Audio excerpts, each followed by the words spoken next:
All right, so we're going to get cracking with our multi-method investing financial markets update, which is something internally we do every day at 4Thought, but every once in a while we get a chance to actually explain to people what is actually being done by our algorithms in a more verbal format.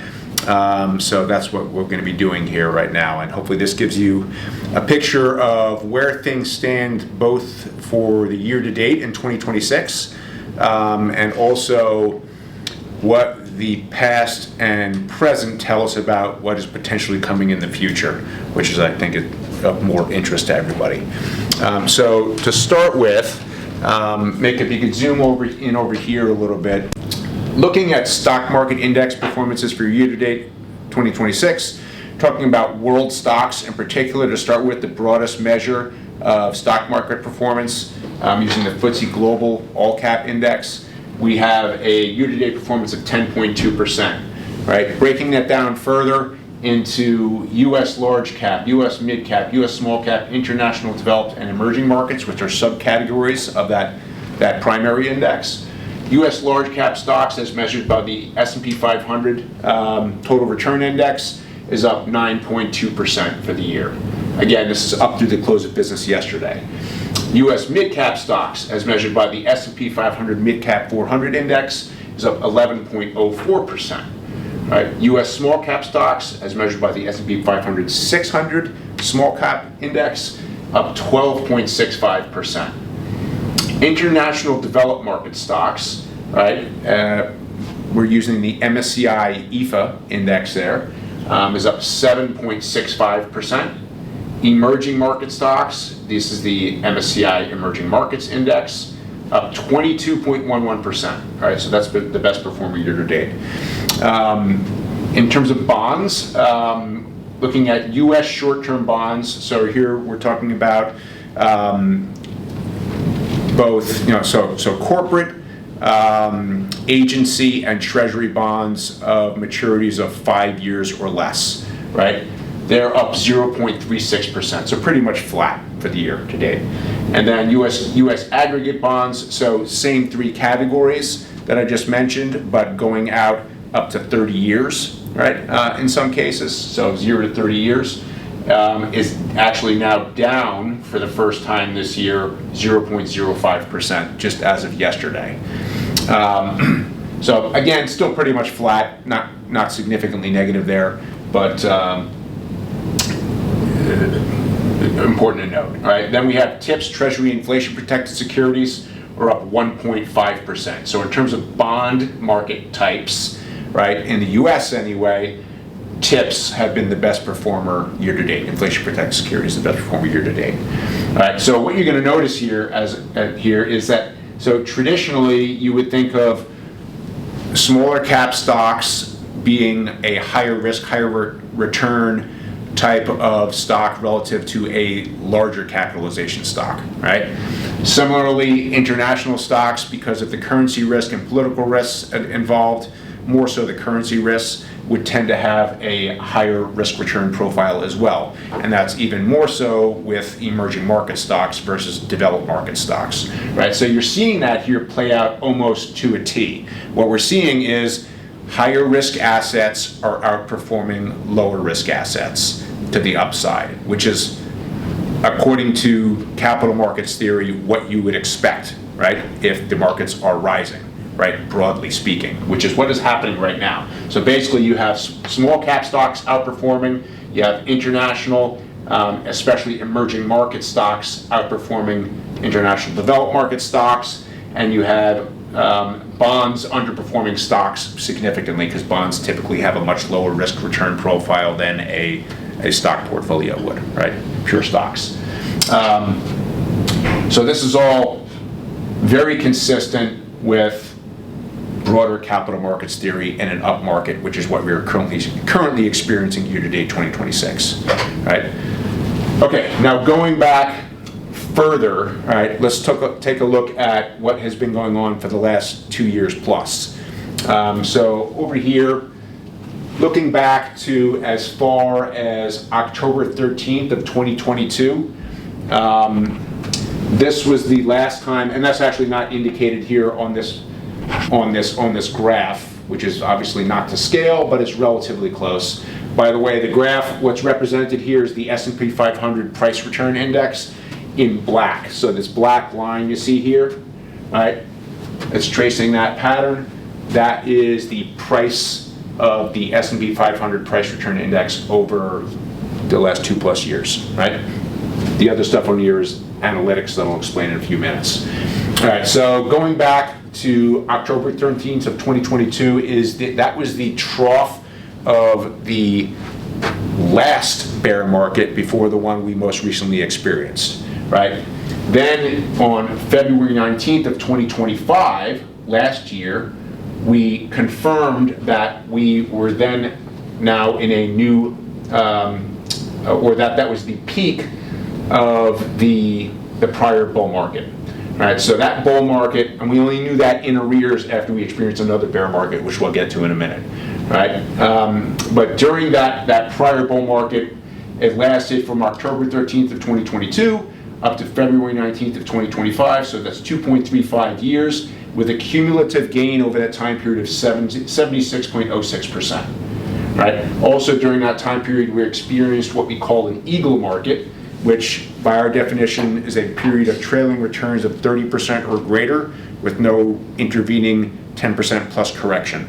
Right, so it basically is a period of rapidly rising asset prices with low volatility.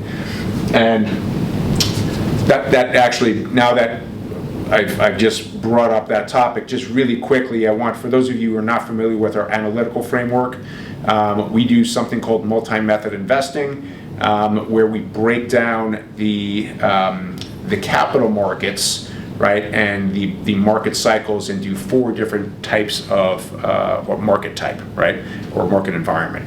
All right, you have the traditional bull and bear markets, right, where the traditional definition there is that a bear market is a period of a cumulative decline from a record price of 20% or greater. And then by the traditional definition, a bull market would be basically everything else, right? But we break it down a little bit further. In particular, the bull market can be decomposed into 3 different subcomponents. There's the traditional bull market, or bull only, but then we also have the eagle market and the wolf market. So I just explained that the eagle market is this period of rapidly rising asset prices with low volatility, right? We also talk about something called a wolf market, which is an environment where you've got a significant volatility in the marketplace with no real clear bull or bear trend. Qualitatively, you could talk about it that way. Quantitatively, we define it as a period of cumulative decline of 10% or greater from a recent record price, but not 20%, plus the recovery back to the prior record price. So it's this, typically a V-shaped, but it doesn't necessarily have to be a V-shape. It's just a period of waffling around or decline in the market, and then recovery from that decline. Right, so we'll talk about that again in a few minutes. That's going to be important to looking forwards into the future here. It's important to note these different types of market environments because there are different types of investment methods that tend to outperform or underperform during those particular market environments. So during bear markets, something called liability-driven investing tends to outperform, and get more into that later. During the traditional bull market, something called strategic asset allocation tends to outperform the others. During an eagle market, something called selective or concentrated investing tends to outperform. And during a wolf market, something called opportunistic investing tends to outperform. And again, I'll come back to why that's important and some of the details on that later, but that's just important background framework, right, that we use for analysis here. All right, so we just talked about up to February 19th of 2025. At which point we know that was a bull market peak because immediately thereafter we went into a bear market. And it was a bear market that was recorded on an intraday basis. So we recorded a 20% decline from that record peak on April 7th of 2025. That happens to have been the same day that the bear market turned around and went back into a bull market. So basically, on the same day we recorded this 20% decline, we reached a maximum decline of 21.35% from the prior record peak on an intraday basis. What's also interesting about that is that if you recorded this, if you measured this only on a closing price basis, you would not have recorded a 20% decline. You only get that breach of the 20% threshold if you look at the intraday data. All right, so you may have not even, in some news reporting outlets may have not even reported a bear market in the S&P 500 during that time period, whereas we picked up and measured that as a bear market. All right, so in our framework, we were calling that a bear market. It was borderline, for sure, relative to a 10% plus correction versus a bear market, but it did reach the technical threshold, right? So we call it a bear market. And that again occurred on April 7th, 2025. Since then, we then had a rapid and full recovery back to the prior peak from February 19th of 2025, and that occurred on June 27th of 2025. So basically, we had this, during this 4-month period, we had a full bear market plus a full recovery back to the prior bull market peak. So that was very rapid, V-shaped recovery. So that means that on June 27, 2025, the new bull market was indicated. We knew at that point in arrears that we had been in a bull market starting on April 7th of 2025.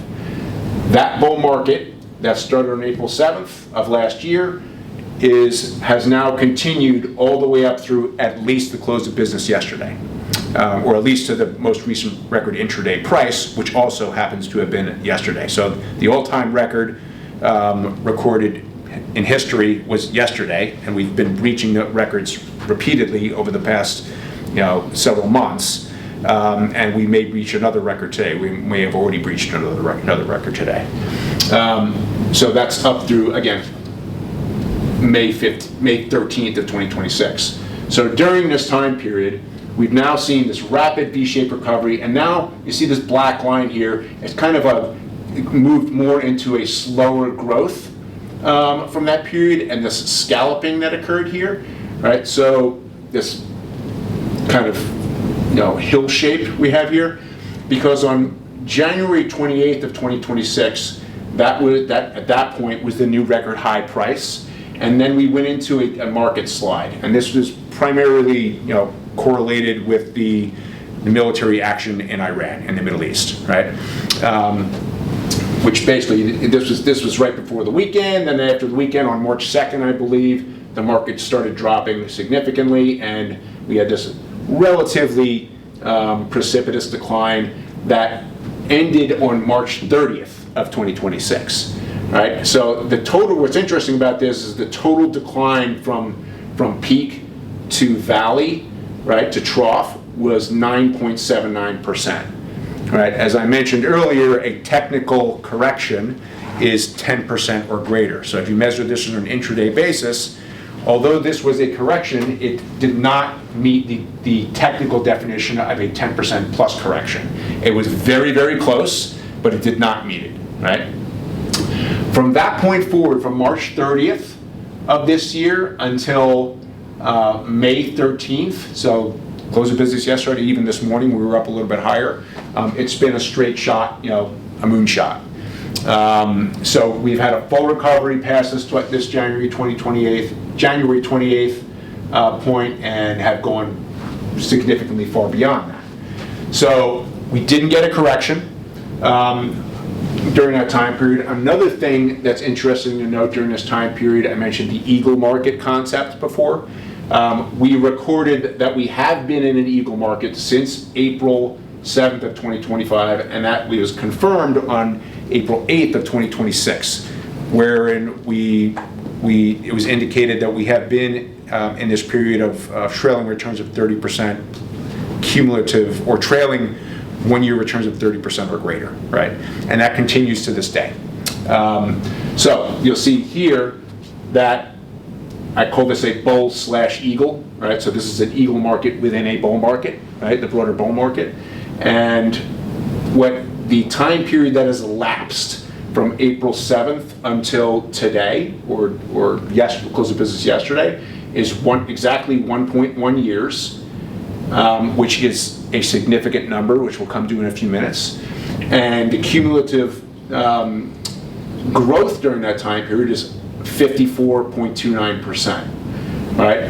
Another way of looking at this is the cumulative time and growth since the most recent bull market was indicated, which was on June 27th of 2025, which I mentioned earlier. All right, so since that date, it's been 10.67 months, and we have a cumulative growth of 21.36%. This again is in the S&P 500 price return index. Depending which index you're using, you're going to have somewhat different number, right? But the general shape and course of action is going to be the same, especially with U.S. stocks, right? For the most part. Okay, so that is what has happened, over the last 2+ years up to now. Now the question is, what does history tell us? Right? What are the historical averages and the minimums and maximums look like, and what does that tell us about the future? So Mick, if you could pan over this way, please. All right, so here we see historical data going back. We've done a very in-depth analysis of financial markets going back to 1950, especially on the S&P 500 index. Because why 1950? Because that's that earliest data there is on the S&P 500. It didn't exist before then, right? There's back testing of it before then, but it's just back testing, right? But that was the date when it actually the real data started coming in. So during this time period. If we let's first look at bull markets from trough to peak. Right? So going back to 1950, there was a variety of bull markets during that time period, right? And the shortest one lasted 1.15 years. The longest one lasted 9.55 years, and the average of all of them together was 3.97 years. So the average bull market lasts about 4 years, right? In terms of growth during those time periods, the lowest growth was 44.62%. Again, cumulative, not annual, average annualized, but cumulative, up to a maximum of 341.05%, with the average per bull market being 128.07%. Right? So more than doubling on average the value from trough to peak. So Jesse, for 3.97 years, for 4 years, the average is, over those 4 years, is 128%. That is not exactly the way it's measured, but that's roughly, you could say that. Yeah. So basically the average length of a bull market has been 3.97 years, and the average growth, cumulative growth of a bull market has been 128.07%. Okay. Compare that to what has happened so far. So far in this bull market, it's been 1.1 years exactly, right? So, roughly a fourth of the average length of a bull market. And we've had growth of 54.29%, right? So less than half the growth of the average bull market, right? From trough to peak so far. Now, another way to look at this is bull markets after indication to peak. Indication being the point at which you're in a bull market, right? So after a prior, a bear market has occurred and a prior record price is being reachieved. So in this case, that's June 27th of 2025. So if we look at that time period historically, the shortest time period before the new peak was 6 days, so very short, all right, and that happened during the lost decade prior to the 2008 financial crisis, and the maximum was 7.44 years, which also was the point following, which is the recovery from the Great Recession, so to speak, right, of the financial crisis. But the average, if you go back to 1950, was 2.19 years of continuous growth, or of continued growth. From the point of indication to the new peak. preceding a new bear market. Now, in terms of growth during that time period, the lowest was 1.5%. Again, that was the lost decade. And then the maximum was 221.97%, right? Which, again, I believe that was also the time period following the recovery from the Great Recession or the financial crisis, right? But the average, historically, is an additional 49.75%. Okay, compare that to what we've experienced so far. In this particular case, we've had 10.67 months, which is less than half of the average duration. All right, and we've had a positive 21.36%, which again is less than half the average duration. Right? So both of those things, if you look at both of those measurements, if you look at them together, tell us that, that based on history and the averages, we are most likely still in the first half of this bull market. Right? That's what history would tell us. Okay, other things we would look at though. Of importance. So, let me see here, I want to make sure you can see what I'm saying. So, wolf markets, these are, like I mentioned earlier, these are the periods of 10% plus corrections or greater, but not 20%, and then plus the recoveries. During any one bull market in history, it has ranged from having 0 wolf markets during that bull market to up to 5. Only one time has there been 0 wolf markets, and that was in the period from 2018 to 2020, directly preceding the coronavirus-related bear market. Right? The maximum has been 5 intervening wolf markets during any bull market, right? And that has actually happened several times. But the average comes in at a 2 to 3, between 2 and 3 wolf markets during any one bull market. So far, we have experienced 0, right? So we came pretty close during this time period leading up to March 30th, with the action in Iran, in the Middle East in general, but we didn't quite make it to that 10% plus correction, right? So far, technically, there have been 0 wolf markets. Other things to mention, the number of eagle markets in any one bull market, it ranges from 1 to 4. There's never been less than 1, right, in any bull market in history. And there's been up to 4. The average is 2, right? Right now, we just recorded on April 8th our first eagle market in this bull market, right? So those also would give us some indication that we are probably still pretty early to within the first half of this broader bull market.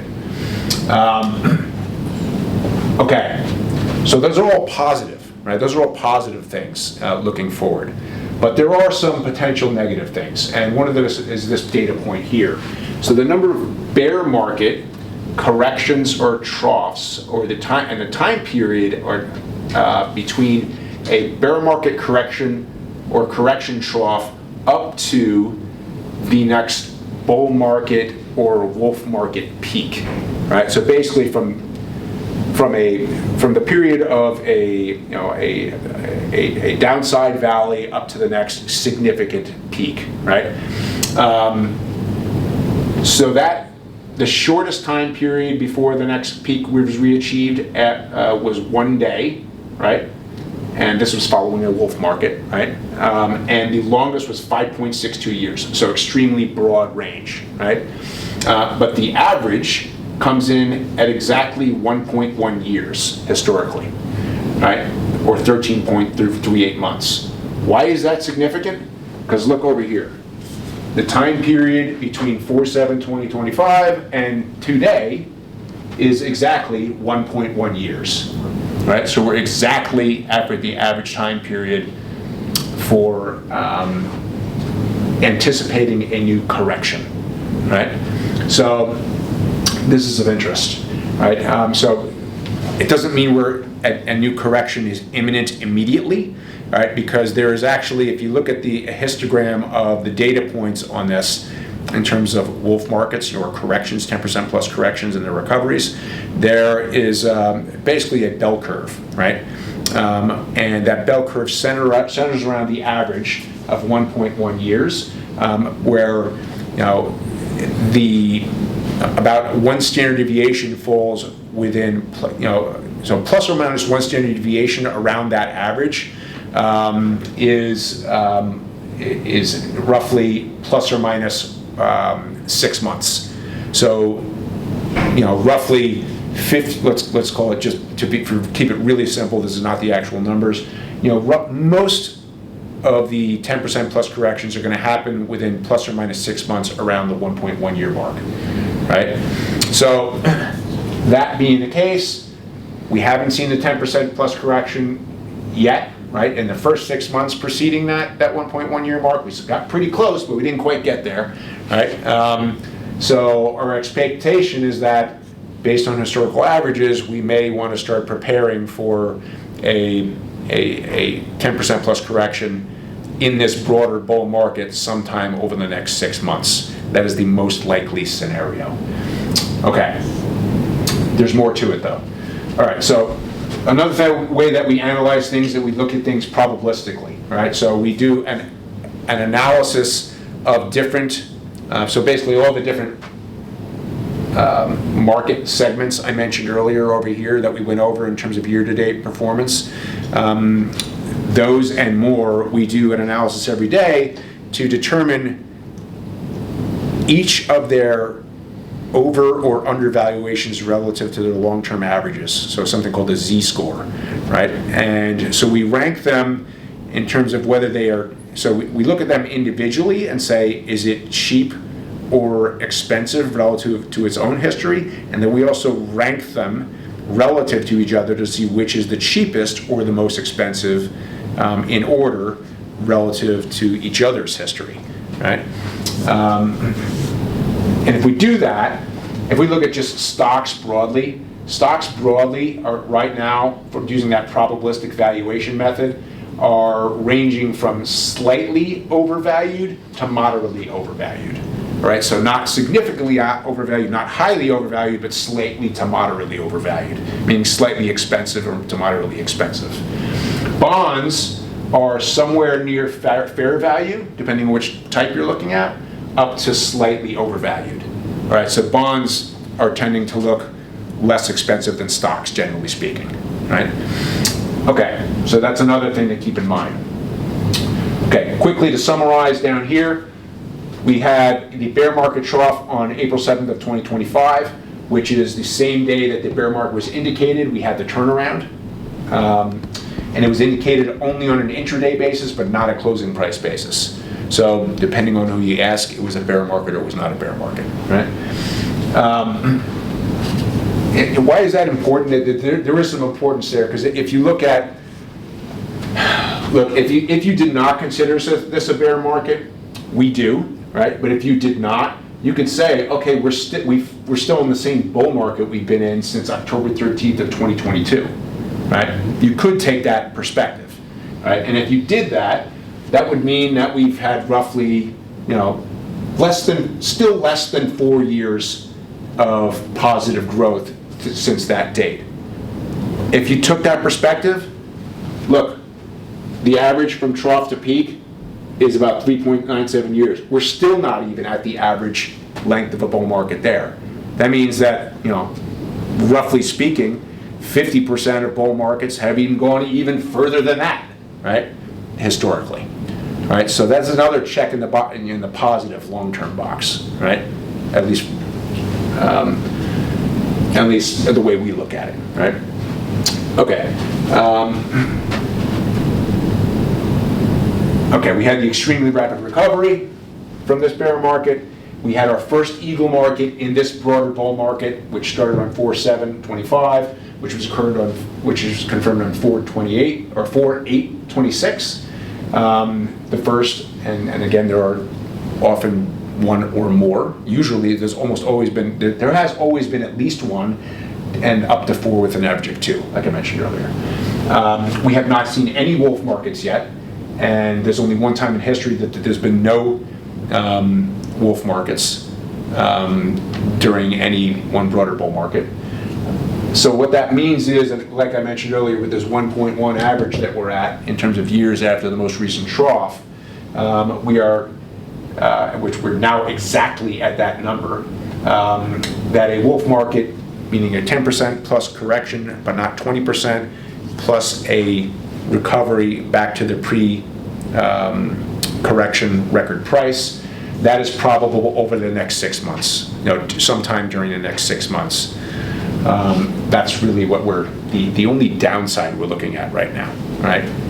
So that being the case, stock, if we take all of that into account, looking over here, Mick, if you could please. So again, taking all of that into account and looking over here at our outcomes and potential actions, right? The broader stock market outlook in the short to intermediate term is moderately negative. And the reason it's moderately negative is because if we're looking at a 10% plus correction potentially sometime during the next 6 months, right? Doesn't mean it's going to happen exactly during that time period, and we don't know the degree or the depth of such a correction, right? But that is the most likely outcome based on historical data, right? However, because of all these other positive things and the fact that we're probably still only in the first half of this broader bull market, we are positive on stocks over the intermediate to long term, right? Okay, so what can we do? Well, it's not something necessarily that the average investor can do, but their professional advisors and portfolio managers, what they can do is start preparing for this potential upcoming wolf market during the next 6 months plus, right? And how do you do that? Well, one of the ways you can do that is by, I mentioned earlier, the different types of methods of investing that tend to outperform during different market environments, and the type of investing that tends to outperform during a wolf market is what's called opportunistic investing. All right, so one of the things you can do is start to overweight opportunistic investing, where the other three methods can be either underweighted in the case of selective or concentrated investing, because we've already confirmed the eagle market, and it's too late basically to apply that method now because it's already been confirmed that we've been in it already for the last year. And then we're neutral on strategic asset allocation and liability-driven investing. So the main takeaway is overweight opportunistic investing. And what is opportunistic investing? Well, as I mentioned, there are various different methods, but if you think of, we're talking about opportunistic, we're talking about applications like hedge funds, tactical asset allocation managers, absolute return managers. These are strategies that have maximum flexibility in their mandate to go between different types of asset classes and at least try to attempt to capitalize on volatility when it occurs, as opposed to become a victim of it, right? That's really the only approach that can do that. It's very difficult to do it, right, consistently and over the long term, but is the only approach that can actually potentially do it. The others have even no ability whatsoever to even try to do it, right? So that is why we would overweight in that area right now. Other things more granularly here, relative valuations. If we look at some of the cheapest asset types out there, I mentioned the probabilistic analysis that we do to create valuation rankings. Long-term U.S. Treasury bonds look the cheapest right now. They look like the most attractive, and that's kind of indicated over here. If you look at the U.S. Aggregate Bond Index, is the only thing that's negative right now, right, for the year to date. So that's a partial indicator, but that's not exactly why we make that assumption or that measurement. And then emerging market stocks are the most expensive. Again, also to a large degree indicated by year-to-date returns, because emerging markets are the best performing asset type this year, up 22.11%. So as opposed to chasing returns, what you typically want to do is you want to take returns, extreme returns when you get them, and then redeploy those assets to redeploy that cash into assets that have not performed as well, because things go the other way over time, in the long term at least. Okay. So those are things that portfolio managers, right, and advisors can take under consideration. But what can the individual investor do, and what can you advise your client to do, right? For growth, you could take a look from the growth investor perspective, so someone's still in their earning years, right? And then they're the income investors, so someone that's in retirement effectively and taking withdrawals from their portfolio. So there's nothing crazy that needs to be done at this point, really, is the outcome of this. So we're neutral on both systematic investments and systematic withdrawals, meaning that whatever you calculate from a personal financial planning standpoint, from when you look at personal cash flows. So if you take income minus taxes, minus living expenses, and what comes out at the bottom is either savings or an income need from the portfolio, right? So whatever that number is, if it's a positive number and you have money to invest systematically, you want to invest exactly that number, right? You want to be overstating it, you want to be understating it, you want to be right at a neutral stance. If you're an income investor, same thing. You want to be over or understating your withdrawals from your portfolio. You want to be neutral. Whatever the number at the end of that equation is, if it's a negative, that's the number you want to be taking out of your portfolio on an annual basis, typically divided by 12, taken monthly, right? Other things you can do as a growth investor is if you do have any excess cash from a quarterly bonus or whatever the case may be, you have excess cash in your portfolio that's not needed for your short-term liquidity fund or your upcoming expected expenses, that can be deployed normally right into your portfolio. There's no need to dollar cost average at this point. It's not like we're really far, long in the tooth in an extended bull market or anything like that. There's nothing that indicates that is any need to be, very conservative at this stage, right? Other than the fact that you could potentially take advantage of a 10% plus correction, but we don't know exactly when that's coming, so you could be missing out on gains in the interim period. If it's not, it's not a month from now, instead it's 6 months from now, or even longer from now, you'd be missing out on all those gains if you did not deploy that cash now. So you want to deploy the cash. And similarly, the flip side, if you are an income investor and for some reason you've spent down some of your cash, liquidity, your safety fund, it would not be unwise to take some of the gains you've experienced over this time period and just replenish that to whatever the minimum number you need is at this stage, right? Just for safety and liquidity purposes, to make sure you've got a basic comfort level if we do get a downturn of any significance, right? Which is relatively unlikely, but other than this 10% plus correction. And typically income investors tend to be a little bit more conservative than retirement years than growth investors, and it's not a bad thing to have that extra, comfort cushion there. So not terrible to top up at this point, effectively. Okay, that is effectively what both portfolio managers can be doing right now, advisors can be doing, and also what the end user investor can be doing at this stage. So that being the case, that concludes what I have to say for today. But for those of you who are not familiar with what we do here at 4Thought, I want to give you a brief overview. Obviously, we've talked today about retirement plan services. We do that. That's one of the set of services we provide, where we act as a 338 fiduciary investment manager and record keeper on retirement plans, where we work with Judy and her team, and we at Daybright, and we install, manage, and not just the record keeping aspect, but also we actually manage the internal portfolios for every participant separately, according to a predetermined mandate. So that's one set of services we do for our business owner clients.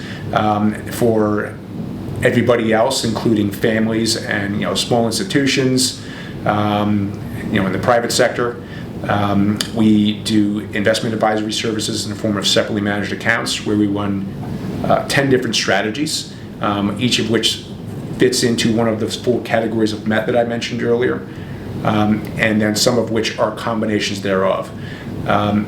If you look at our current Morningstar ratings and rankings right now, as of March 31st, we have 2 of our strategies are rated 5 stars overall, including our flagship strategy called Multi-Method Unconstrained, which brings together all of the best of our thinking into one portfolio, using all 4 methods simultaneously and actively manipulating the splits between those 4 methods. Then we have, we have 5. I believe we have 5 of our strategies are rated 4 stars out of 5 currently. And then we have 1 rated 3 stars and 2 rated 2 stars, which are waffling back and forth. Those last 2 are waffling back and forth between 2 and 3 stars. So, I think overall, if you look at our portfolio of strategies, we are extremely happy with the results. And if you compared it to other competitors in the space, you would find that overall the performance of our is extremely favorable relative to the field. And we do everything by algorithm. That's one of the reasons we're able to do that consistently over time, over a long time. Our track record goes back over 10 years on most of our strategies, all except for one. And so that's that's our second set of services. And lastly, we do retainer fee-based financial planning, where we look just not the investment planning and portfolio management, but we also do estate planning, business succession planning, fringe benefits planning, and coordinate with the investment planning for those that want to take advantage of that.